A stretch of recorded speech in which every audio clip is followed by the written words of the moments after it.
हिंदू धर्म में 18 महापुराणों का वर्णन किया है, जिनमें से गरुड़ पुराण को सबसे महत्वपूर्ण माना जाता है। ऐसा इसलिए क्योंकि इस महापुराण में भगवान विष्णु ने अपने प्रिय वाहन गरुड़ को जीवन के कुछ मूल रहस्यों के विषय में बताया है। साथ ही यह भी बताया है कि व्यक्ति को किन कर्मों के बाद मोक्ष की प्राप्ति होती है। बता दें कि गरुड़ पुराण में जीवन और मरण व कर्म और उसके फलों के विषय में विस्तार से बताया गया है। साथ ही इसमें मनुष्य योनि और प्रेत योनि के विषय का भी विस्तृत उल्लेख किया गया है।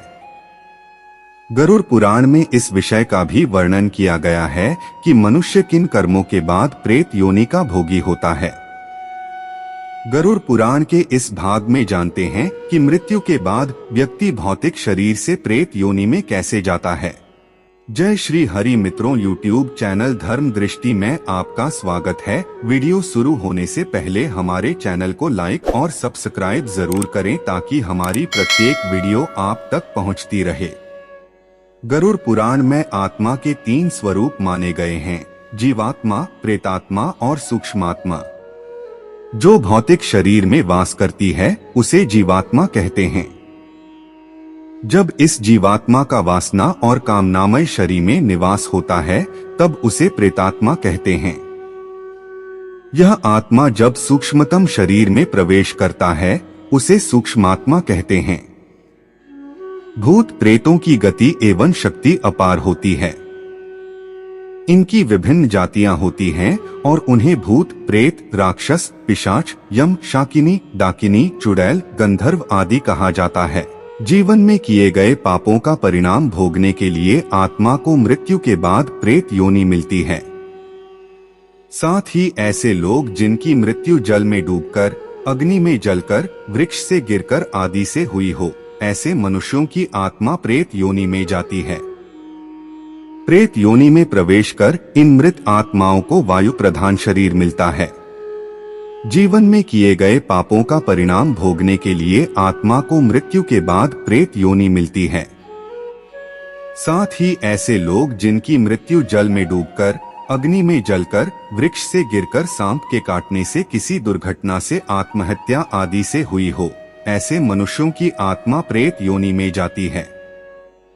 प्रेत योनि में प्रवेश कर इन मृत आत्माओं को वायु प्रधान शरीर मिलता है। गरुड़ पुराण में बताया गया है कि प्रेतों के मन में हमेशा यह इच्छा बनी रहती है कि जहां पर उनका धन है, उसके शरीर के पार्थिव परमाणु हैं, उनके शरीर संबंधी परिवार हैं, वह वहीं रहें और अपने संबंधियों को भी अपनी तरह बनाएं। गरुड़ पुराण के अनुसार बुरे कर्मों वाले लोगों की आत्मा मृत्यु लोक में ही भटकती रहती है। दरअसल गरुड़ पुराण में 84 लाख योनियों का जिक्र किया गया है। इसमें पशु, पक्षी, वृक्ष, कीड़े मकोड़े और मनुष्य आदि हैं। इस पुराण में मनुष्य योनि को सबसे श्रेष्ठ बताया गया है। गरुड़ पुराण के अनुसार मौत के बाद आत्मा को इन्हीं योनियों में से किसी एक योनि में जन्म मिलता है। मौके के बाद आत्माओं का किस योनि में प्रवेश होगा वह उस व्यक्ति के कर्मों के आधार पर निर्धारित किया जाता है। गरुड़ पुराण में यह भी बताया गया है कि जिन लोगों की मृत्यु के बाद सही तरीके से अंत्येष्टि संस्कार यानी अंतिम संस्कार नहीं किए जाते हैं तो उनकी आत्मा भी प्रेत योनि में भटकती रहती है। गरुड़ पुराण के अनुसार जो व्यक्ति भूखा, प्यासा, संभोग सुख से विराग, क्रोध, द्वेष, लोभ, वासना आदि इच्छाएं और भावनाएं लेकर मरा है या फिर दुर्घटना, हत्या, आत्महत्या आदि से मरा है तो वह भूत बनकर भटकता है।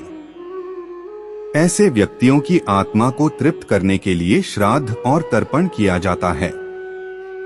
जो लोग अपने स्वजनों और पितरों का श्राद्ध और तर्पण नहीं करते वे उन अतृप्त आत्माओं द्वारा परेशान होते हैं।